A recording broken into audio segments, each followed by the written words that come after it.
After setting the initial value for the toe on the steering, I realized that there was a very strange steering issue going on. As I turned the wheel, it would get these little tight spots that were incredibly hard to overcome. I'd have to move the steering back and forth a few times to get it to overcome it. At first I thought maybe I just had a leak in the power steering system and that was allowing air to get in, causing my issue, but the problem got much weirder once I actually started the car. As soon as I grabbed this wheel and gave it a light turn, it just started shaking violently.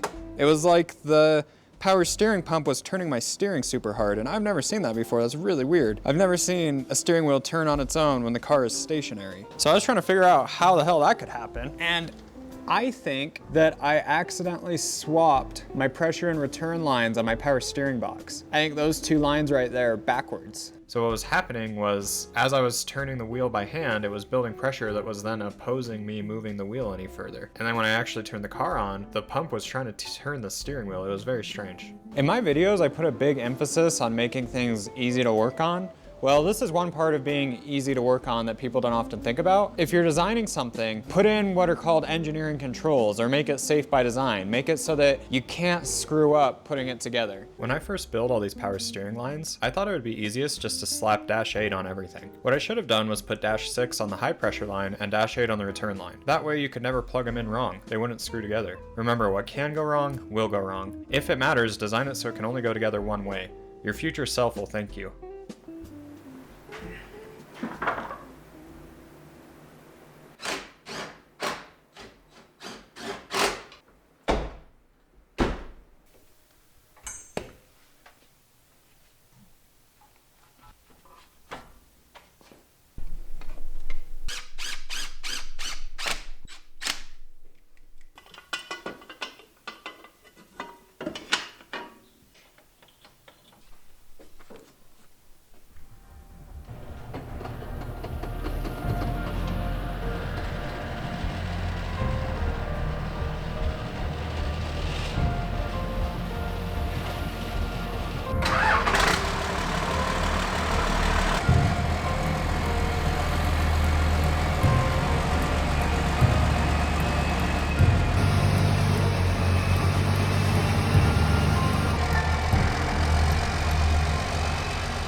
Everything works. The biggest reason I wanted to take this thing on a test drive was because I've customized basically every single aspect of it. I made my own input shaft to make the transmission work. I made my own input shaft to make the transfer case work. I put a 12-valve Cummins in a tiny little Explorer. It's got custom motor mounts, the frame was boxed, the steering is out of a Bronco, the front suspension's out of an F250, the rear suspension's out of a Ram 2500. To me, I thought the chance that all of this just worked together first try was very, very low. So I needed a shakedown run to make sure that it would work, and it works. The brakes work, the suspension works, the transmission works, the transfer case works. I will say, I think my knob on the transfer case had the wrong shift pattern because I was definitely in low that whole time and I thought I was in high. And I might have had that small issue with the steering, but I fixed it and it drives. This thing works. Now I know you might be wanting a bit of a longer test drive for me to actually take this thing on the street, but as you can see, I think I'm gonna get pulled over in this thing immediately. I need front lights, I need license plates, I need insurance and all that. I'm really hoping next video I can get this thing street legal. And then after that, hopefully we can have its first real drive, hopefully followed by its first real drive off-road. If those are things that you wanna see, then subscribe and stick around. I am absolutely ecstatic that this thing's working and I hope you're excited too. There is so much more to come on this thing and I hope to see you there. Now, get out there and build something.